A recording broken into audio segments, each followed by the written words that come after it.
Ever heard of David Ruffin? He was a big shot in the music biz back in the day. But there's a twist to his story that not many folks know about. So, here's the scoop. Word on the street is David Ruffin's death ain't as simple as it seems.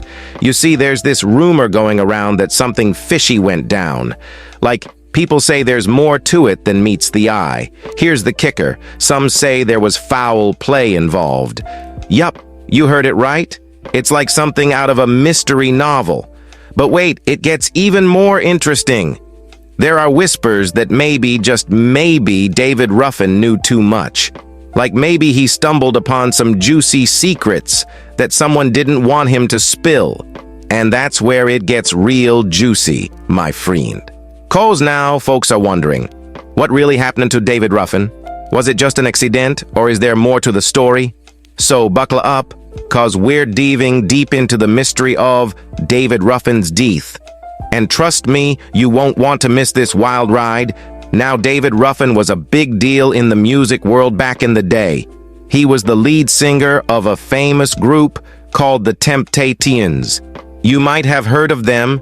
They had that super catchy song called My Girl. It was a massive hit, topping the charts in 1965 and making everyone go wild. David was like the face of the Temptations because of his awesome voice and his cool style. But as time went on, things started to go downhill. He got into some bad stuff like drugs, especially coke. This messed him up real bad. He started missing shows and rehearsals, which made the other guys in the group pretty worried. One day, David decided he wanted the Temptations to be all about him. He even wanted to change the group's name to David Ruffin and the Temptations. You can imagine that didn't sit well with the other guys, especially Otis Williams, who was kind of the boss of the group. David wasn't just causing drama about the group's name, he also wanted to know all about the money. He thought maybe someone was ripping them off. This made things even more tense between him and Berry Gordy, the big boss at Motown, where they were signed. Then, things got really messy. David blew off a Temptations show to be with his new girlfriend. That was the last straw for the group. They kicked him out. But David wasn't ready to let go. He'd show up at their concerts uninvited, grab the mic, and start singing. Can you believe that? Even though David begged for another chance, the Temptations moved on with a new guy named Dennis Edwards. But David couldn't stay away. He'd still show up and try to steal the spotlight whenever they sang one of his old songs. But it wasn't just music trouble for David. He had some serious run-ins with the law, too. Ruffin got into some serious trouble during a birthday bash in Memphis. Cops busted him for causing a ruckus and not leaving when asked. They said he even threatened some officers and their families on the way to jail. But Ruffin swears he didn't make any threats and got out without having to put up any bail money. Then back in 1982, he got hit hard with a $5,000 fine and 6 months in a cushy prison in Indiana for not coughing up over $310,000 in taxes from 75 to 77. He did 4 months and got out early for playing nice. But the drama didn't end there. In 1986, he admitted to having a stolen gun worth less than $100. They dropped some other charges against him, but he still had to pay a $50 fine plus $100 in court fees. Seems like Ruffin's had more than his fair share of run-ins with the law. In July 1987, Ruffin faced further legal complications when he spent a night in jail following an arrest in Detroit during a raid. The charges included coke possession with intent to distribute less than 20 grams. Although found not guilty of possession, he was convicted of using the drug. Subsequently, Ruffin received a sentence of 2 years probation and 50 days of community service. In 1989, due to repeated probation violations, he was ordered to undergo drug rehabilitation and successfully completed a 28-day treatment program at the Ariba Casriel Institute in New York. Despite a successful career and having recently completed a month-long tour of England alongside fellow musicians Kendricks and Edwards, David Ruffin tragically passed away on June 1, 1991, due to an accidental overdose of crack coke. The incident occurred after Ruffin reportedly collapsed at a crack house in West Philadelphia, accompanied by his friend Donald Brown. Brown then transported Ruffin to the hospital of the University of Pennsylvania, where, despite nearly an hour of efforts by emergency room personnel, he was declared dead at 3:55 a.m. The official cause of death was attributed to an adverse reaction to drugs, coke. Notably, Ruffin's then-girlfriend, Diane Showers, conveyed that she was not surprised by his passing. She remarked, "When David had a lot of money, he would be able to do things that he wanted to do." The funeral service for David Ruffin took place at New Bethel Baptist Church in Detroit, where surviving members of the Temptations performed "My Girl." Esteemed artists Stevie Wonder and Aretha Franklin also lent their voices in tribute during the ceremony. While Michael Jackson generously offered to cover the funeral expenses, he did not attend the service.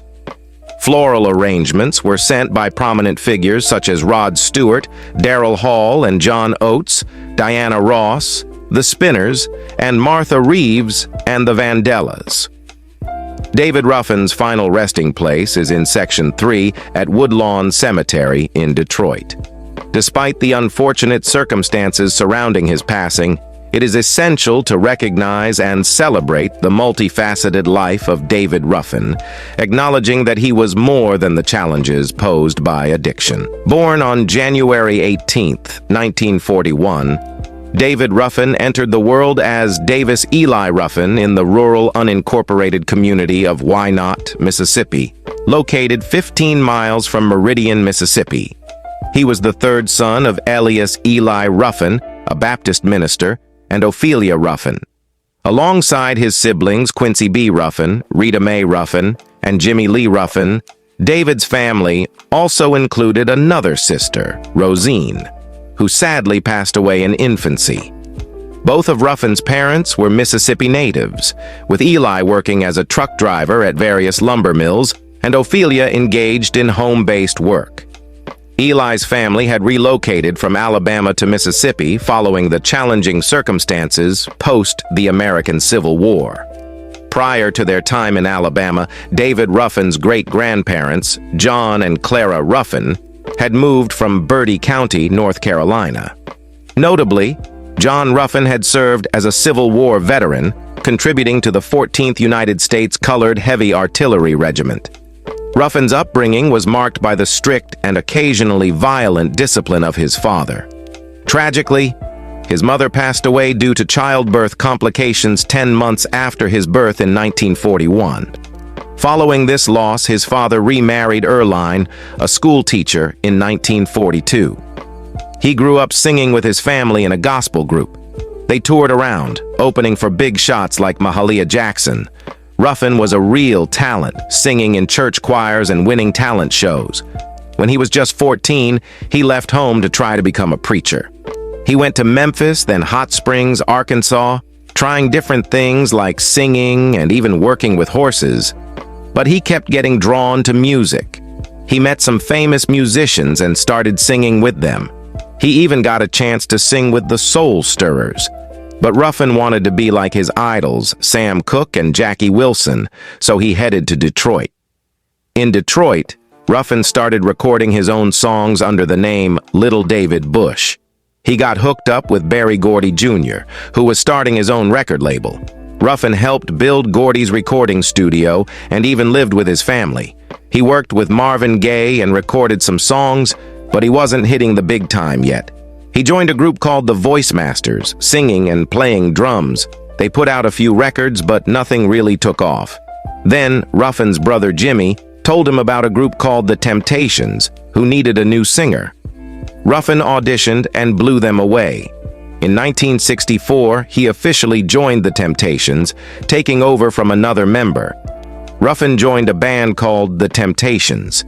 He basically filled in for another guy who left the band. Ruffin and his brother tried out for the band, and Ruffin got picked after he sang really well at a party on New Year's Eve in 1963. Now, when Ruffin joined, he didn't start off as the main singer. He mostly did background vocals, while other guys took turns singing lead. But he did get to sing lead a bit, both live and in the studio. But for some reason, they didn't release those songs right away. They thought maybe his singing wasn't good enough. Then there's this guy named Smokey Robinson, who was a big deal in making music for the Temptations. He thought Ruffin had something special in his voice. He called it mellow, but also kind of rough. He wanted to make a song that would show off Ruffin's voice perfectly. So they made this song called My Girl in November 1964, and it came out the next month. And guess what? It was a hit. Like, it went straight to #1 in 1965. And after that, Ruffin became the main singer and the face of the band. So basically, My Girl made him a star.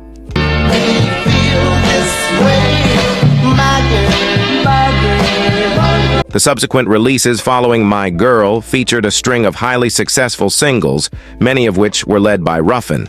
These hits included It's Growing, 1965, Since I Lost My Baby, 1965, My Baby, 1965, Ain't Too Proud to Beg, 1966, Beauty is Only Skin Deep, 1966, I Know I'm Losing You, 1966, All I Need, 1967, Loneliness Made Me Realize, It's You That I Need, 1967, I Wish It Would Rain, 1967, and I Could Never Love Another After Loving You, 1968.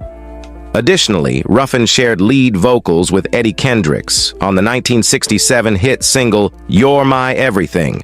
David Ruffin was making some serious moves in the music scene.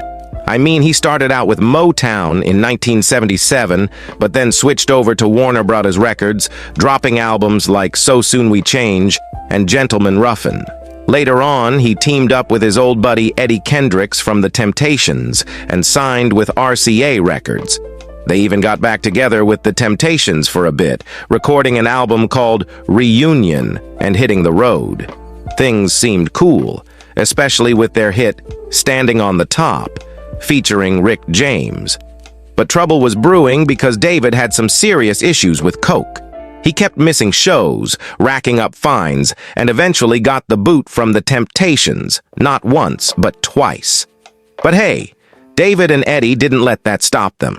They formed their own duo and started touring together. They even teamed up with Hall & Oates for a gig at the Apollo Theater in New York, which turned into a hit album and single. They also rocked the stage at Live Aid, belting out some classic Temptations tunes.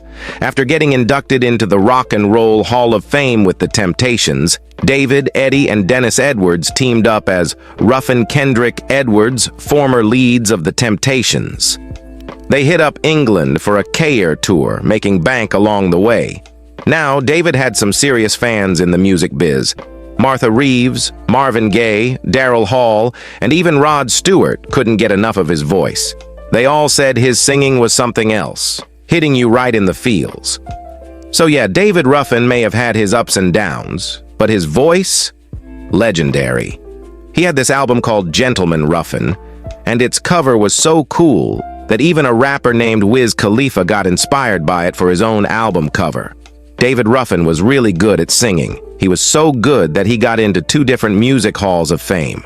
One was in Cleveland and the other was in Mississippi. People loved him so much that they even named a street after him in Detroit and another one in Meridian. In 1998, there was a TV show about the Temptations, and they talked about David Ruffin. Some people didn't like how he was shown in the show, and they got mad about it. But in the end, nothing much happened. Even rappers loved David Ruffin. Machine Gun Kelly and Lil Durk both mentioned him in their songs. They thought he was tough because he didn't like snitching to the cops. David Ruffin had this really unique voice that everybody loved. Rolling Stone magazine even said he was one of the best singers ever, not once, but twice. And in 1989, he got into the Rock and Roll Hall of Fame because he was so awesome with the Temptations. Sadly, David Ruffin didn't always make the best choices, and it led to some tough times. But still, people remember him as an amazing singer who left a big mark on music. His songs still play on the radio and people still love listening to them. So, let's raise a glass to David Ruffin, a true legend of music. If you've got any stories or thoughts about him, feel free to share them below. See you next time.